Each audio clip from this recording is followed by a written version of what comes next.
All right, it has been 3 years since I picked up this Bronco. Today's November 16th, 2025, and 5 days ago, plus 3 years, I brought this thing home on November 11th, 2022, after placing an order and waiting for basically an entire calendar year. So, I've done a year 1 video, I've done a year 2 video, so I wanted to do a year 3 video. And I'm going to run through a really quick recap of year 1 and year 2. If you want to watch those videos, I'll link them down in the description down below. But first year recap, Bronco seats are super comfortable. I definitely wish there was a cooled seat option. That is still an opinion of mine today. When this thing sits in direct sunlight like it is now, or if you have your window down and it's coming in from the side, those seats get roasting hot, like burn the backs of your legs hot. Still to this day, I fight the steering wheel controls, switching back and forth between the Bronco and the truck. The buttons that are on the left are actually on the right on the 250, and the buttons on the right are actually on the left, so it's kind of weird. I had a wiring harness come unplugged the first year while I was snow wheeling. The steering wheel temperature, I complained about not getting very hot, and still to this day it doesn't get hot, but it gets warm. It's okay. If it's really cold out, it feels fine. Transmission lurching is still not fixed. I'll go over this more in the year 3 recap, but this is basically when you're in 4-low going downhill off-road, and it goes from 3rd to 2nd gear and you're just riding the brake. It completely screams forward uncontrollably and overpowers your braking to the point that you can literally 2-foot brake it. Driver's side window seal was replaced. It was too soft from the factory and it was causing the window to catch and rattle. The hood latch was defective and it would say that the hood's open going down the road, and this would also cause a problem where the alarm would go off on this thing in the middle of the night if you had your doors locked or something in your garage, or if you were at someone else's place. The alarm would go off in the middle of the night, so kind of annoying. Second year recap. I had some mice get a hold of the main wiring harness along the driver's side frame rail. Not sure why. I'm in the city. They were in my garage. I had mice in my garage. I did catch them. It was 2 of them. Got rid of them, rewrapped the wiring loom, and luckily they never made it into any of the wire. They were just chewing on the loom and the tape. I had the dealer correct the window rolling down thing. I guess on the newer Broncos they do this by design and I hate it, but on this one it doesn't do it, and I don't want it to do it. But if you hit the unlock button, the windows would come down a 1/2 inch, and somehow, some way, something got messed up and only the driver's side would do it and not the passenger side. So I had them undo that update and get rid of that. The radio would lock up and it goes black after you start the vehicle and put it in reverse, and then after about 60 seconds it'll come back. That is actually a recall. It has something to do with the rear backup camera, and that recall I just got a notice for in the mail that the parts are finally available. There was a seatbelt recall because I guess it was too hard to put on. I never had a problem with this, and there was a ticking sound coming in the vicinity of the steering rack. Had the dealer look at it. Everything was fine. Everything was tight. No clue what that was. It was when you were off-road, you'd hear it go click, click, click as you were moving around. I haven't heard that sound ever since I reported that to the dealer, so I think that got fixed. So there's your super quick recap of year 1 and year 2. So now let's get into year 3. As you probably saw in one of the last videos, I haven't wheeled as much for 2 main reasons. My primary, like, super close friend, off-roading buddy, lost a battle with cancer, and I kind of haven't really done a whole lot of wheeling this year. So that was, I had hoped to do more than I had done, but I haven't done it. And after his death, that kind of changed my off-roading scene here in Colorado. I'm still part of the local club here, but number 2 to this, I'm actually moving. I'm moving out of the state of Colorado. I'm headed to South Dakota. So I'll kind of get into that here in a little bit, but I have made probably a dozen trips to South Dakota this year, some with this, some with my truck. I am mid-move right now, November 16th, and I'd say probably 70-ish% of my stuff is at my new place in South Dakota right now. So before I kind of go into stuff from this year, let's just do a walk around, little recap of the Bronco. So let me back the lens off on this. I'm using the SLR today. So I had put 37s and a lift kit on this, and I had Shop in Inglewood put the lift on for me.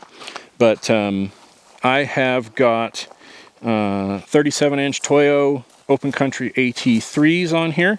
And yes, those are on the recall list. However, it's not this tire size or this date code. So it's like a 37, I think it was like a 37 1250 R20 with a 2025 date code. And these are 2023 date codes. And of course, these are 17-inch wheels. So nothing to worry about there. Coming around the front, once the camera readjusts, come on, buddy, there we go. I put that winch bumper on, and the come-up winch. It does have a super winch cover on it, but it is a come-up winch. And the BDS Elite, whatever they call that, 3-inch, something like that, lift kit. Put on this, and peeking inside if it will adjust quickly enough. Not a whole lot to report in here. I've got my overhead rack. I've got my ham radio mounted on there.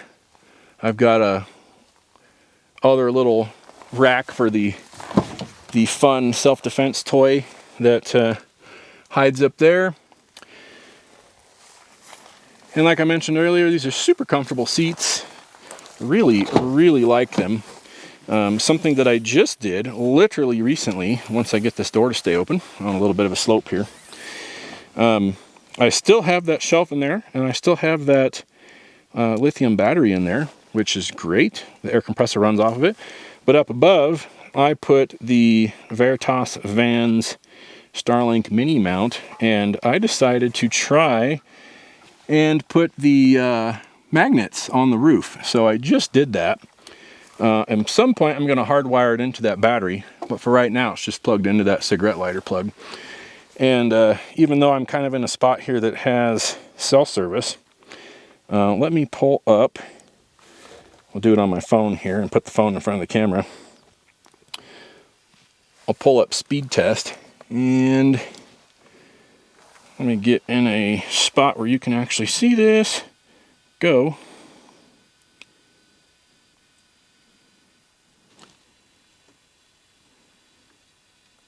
So a little bit slower speed than I would normally be getting right now, but I think that's because I'm parked literally right next to a tree.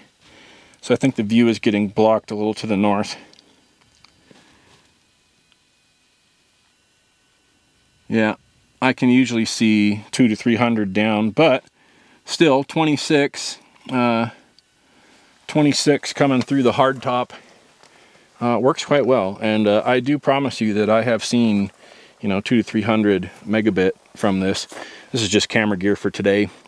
But that rear shelf, all that power distribution that I put in there, very, very happy with how this thing has handled. If you can see down below, if the camera will adjust, I'm probably on the wrong side. But there is the remote reservoir for that shock. And I think you can see that. There is the that one BDS shock strut, whatever you want to call it. Oh, let's pop under the hood here real quick. A little bit more of the improv. So, I still don't like the fact that there's not an engine cover on that, but it's okay. I do power wash this off about once a month. I just hit it real lightly. Just go back and forth real quick. But I did put that catch can on. That was kind of like a day one thing. I did that as soon as I got it home. So there's been a catch can on this thing ever since it's had about 150 miles on it. I did have to replace the battery. I'm actually having a problem with, well, I think the reason why I had to replace this battery was because this smart alternator thing won't charge it. So even on this lithium, I can't get the smart alternator to charge it. So what I've done temporarily is just unplugged that battery monitor and That allows the alternator to stay at like a 14.4 to 14.7 range, and works quite good. So let's switch back to the tripod, and then I will go over some stuff that I have notes on. Notes for the 3rd year. This thing's been phenomenal. I have not had any problems whatsoever. There's been a couple recalls, and some people think that those are kind of bad, and I look at it a different way. I look at it as a company that is taking care of its customers. They are a little annoying. I've got quite a few of them. One doesn't apply because I took the OEM suspension off of this, but it's like that rear reservoir rusty leaky thing. They'll replace your rear shocks for you. That's not applicable to me. The rear camera recall, and then well, that's when you start it up, you put it in reverse. I mentioned this earlier, and the screen goes black. And they believe the fix, I would assume they know that's the fix, because otherwise they wouldn't put a recall, is to replace that rear camera. It's the rear camera. Now, this particular problem has not plagued me at all since about February, March of this year. I've been driving this thing a lot, and I haven't had the screen lock up after starting the thing up in quite a while. So, one more recall notice that I got. There's a seat bolt recall that has something to do with where the seat's actually bolting, to the floor. They can come loose, and then of course in an accident, you can go flying with the seat, smash your head into the dash or steering wheel or windshield, and so that's not good. Now, the big elephant in the room is the transmission lurching.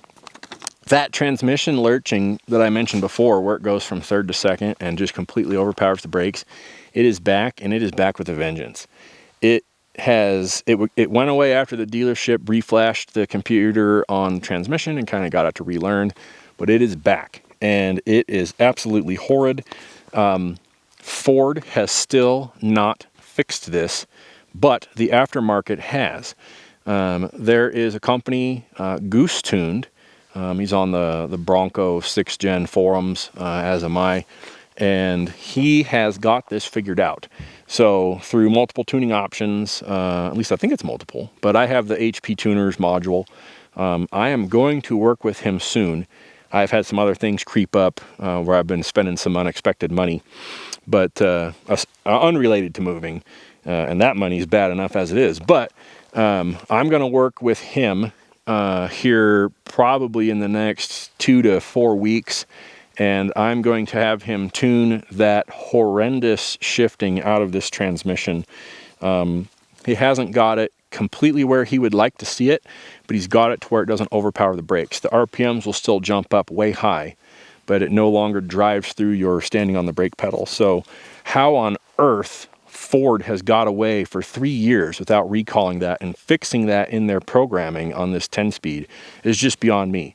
That is a life safety issue. If you were off-roading on a shelf road and you had to make a 3-point turn, and these things love to ride in 3rd gear, and you're coming down a hill and have to make a turn, and it decides to downshift to 2nd right at the bottom of that hill, there is nothing you will do. Your reaction time is not good enough to pop this thing into neutral to stop that from overpowering your brakes. You would literally drive off the edge of a cliff and kill yourself. And I don't understand why Ford hasn't fixed that yet. It is atrocious that they have not fixed that yet. Now, let's go into my April wheeling trip, and I could have sworn that I broke something. I was winter wheeling, or I guess spring wheeling, with the club, and for whatever reason, that was not my day. I kept sliding into trees. I tore the rear fender loose. That really made me mad because those are very expensive. And I was scratching the paint on this thing galore on the lower parts of the tree branches that are dead. And I was not in a good mood. I kept sliding into stuff. And then I got a little too close to the edge of the road and did not know, because it was full of snow, that it was dropping off. And the Bronco went slamming into the ditch and right into a culvert. And it yanked the steering wheel out of my hand to full lock right so fast that when it came around and it stopped, it was weird noises, and there was a loud bang, and I thought for sure that I either broke a tie rod or I broke the steering rack. A leisurely walk in the park, and you got... Oh, fuck.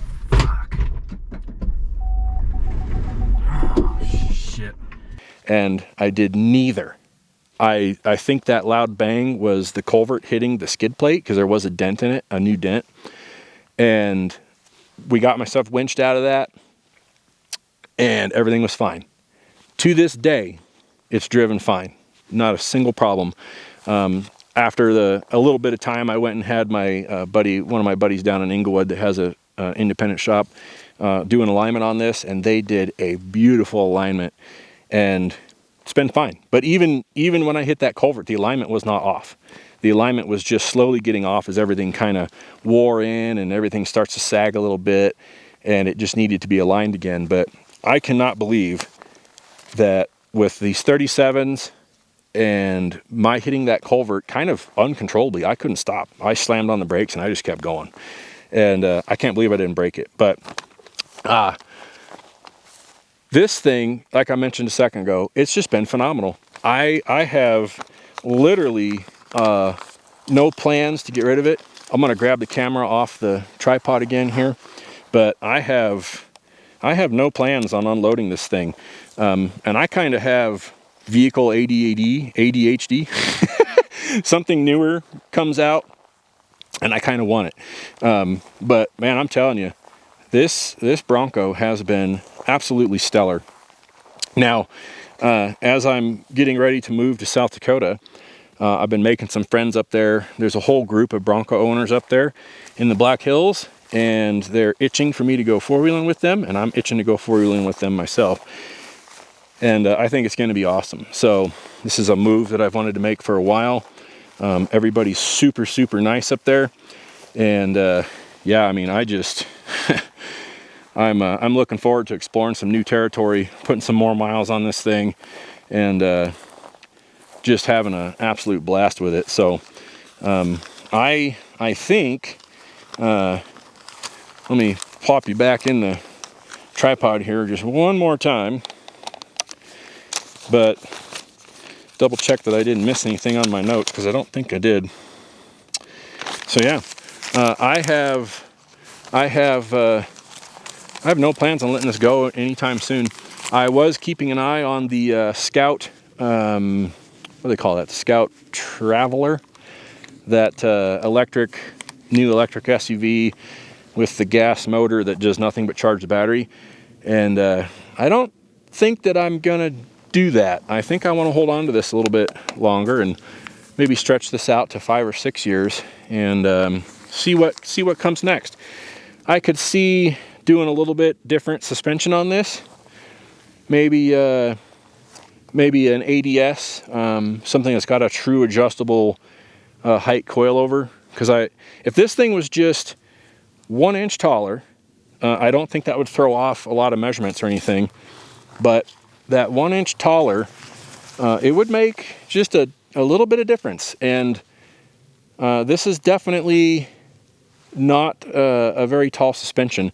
When BDS released this, the height given was for a non-Sasquatched Bronco. And because this is already factory lifted, I only picked up like, I think it was 1.5 inches instead of the 2 to 2.5 that it reported, which makes sense because this was factory lifted like 1 inch. So that's really all I got for you. It's been phenomenal. Everything about this has been phenomenal. And I guess if for some reason you've had a bad experience with the Ford Bronco, I haven't. Nothing about this has really been bad. A little bit of nitpicky stuff there in the beginning with, probably first year hiccups, but other than some recalls this year, I've just been driving this and enjoying it. So there may or may not be a year 4 video. We'll see. I might do one. Depends if I decide to start changing some stuff on this or not. But if you have any questions on this this beast, let me know. Put them in the comments. I will gladly read them all and answer them. And I know that I've been kind of quiet on YouTube lately, just because of moving and haven't wheeled much this year. So if you have a question, let me know. Otherwise, I hope you have a great Thanksgiving holiday season, Christmas, Hanukkah, whatever you celebrate. and hopefully we'll be posting some South Dakota snow wheeling videos here pretty soon. Thanks.